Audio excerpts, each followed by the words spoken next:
सेठ हरिराम शहर का सबसे अमीर आदमी था, पर उतना ही कंजूस भी। वह फटे पुराने कपड़े पहनता, नौकरों को तनख्वाह में कटौती करता और मेहमानों को पानी तक नहीं पूछता। उसके पूरे घर में एक ही पंखा चलता था, वो भी सिर्फ खुद के लिए। लोग कहते थे, सेठ जी का पैसा तिजोरी में बंद नहीं, जमीर में बंद है। एक रात सेठ हरिराम ने सपना देखा। वह मर गया है और यमराज के दरबार में खड़ा है। यमराज बोले, सेठ, तूने पूरी जिंदगी सिर्फ पैसा जोड़ा, किसी की मदद नहीं की, अब नरक में जाएगा। सेठ घबरा गया और गिड़गिड़ाने लगा। मुझे एक मौका और दीजिए, मैं सब कुछ बदल दूंगा। यमराज ने कहा, ठीक है, पर याद रहे, अगली बार तेरे कर्म ही तेरी संपत्ति तय करेंगे। सेठ की नींद खुल गई। वह पसीने पसीने था। अगली सुबह से ही लोग हैरान होने लगे। सेठ ने मंदिर में दान दिया, गरीब बच्चों को स्कूल बैग बांटे और मोहल्ले में एक प्याऊ बनवाया। मकान मालिक से लेकर फल वाले तक कहते, सेठ जी को क्या हो गया? लगता है आत्मा जाग गई है। एक दिन एक बूढ़ा फकीर सेठ के दरवाजे पर आया।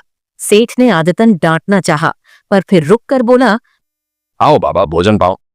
बाबा ने मुस्कुराते हुए कहा, तू पहले भी अमीर था, अब इंसान भी बन गया।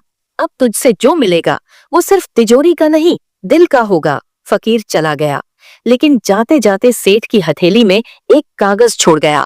उस पर लिखा था, दान वही जो दर्द समझकर दिया जाए। सेठ हरिराम अब दानवीर हरिराम कहलाने लगे थे, लेकिन मन के किसी कोने में अब भी एक पुराना सवाल था। इतना दान किया तो फायदा क्या हुआ?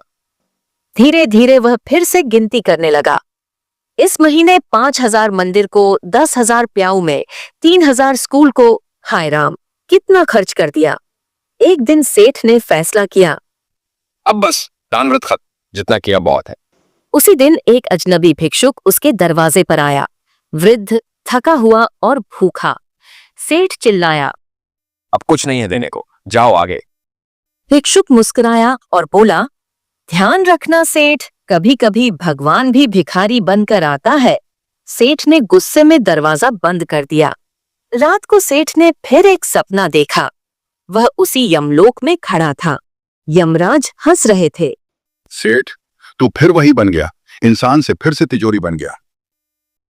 सेठ डरते हुए बोला, मैंने बहुत दान किया। यमराज बोले, दान करने से नहीं, भाव से होता है पुण्य। जब तक गिनती करते रहोगे, सच्चा दान नहीं होगा। सेठ की नींद खुली। सुबह उसने वही भिक्षुक फिर आते देखा। इस बार सेठ खुद दौड़कर बाहर गया, भोजन कराया, नए कपड़े दिए और बिना कोई नाम पूछे विदा किया। उस दिन पहली बार सेठ ने बिना सोच समझ दिल से दान किया। उसी शाम उसकी तिजोरी से गिरा एक पुराना संदूक खुला। उसमें सोने के सिक्के थे जो वह भूल चुका था। सेठ मुस्कुराया और बोला, लगता है भगवान ने आज सच में मेरी परीक्षा ली थी और मुझे पास किया। सीख, दान तब तक अधूरा है जब तक उसमें गिनती है। सच्चा दान बिना अपेक्षा, बिना शोर के होता है।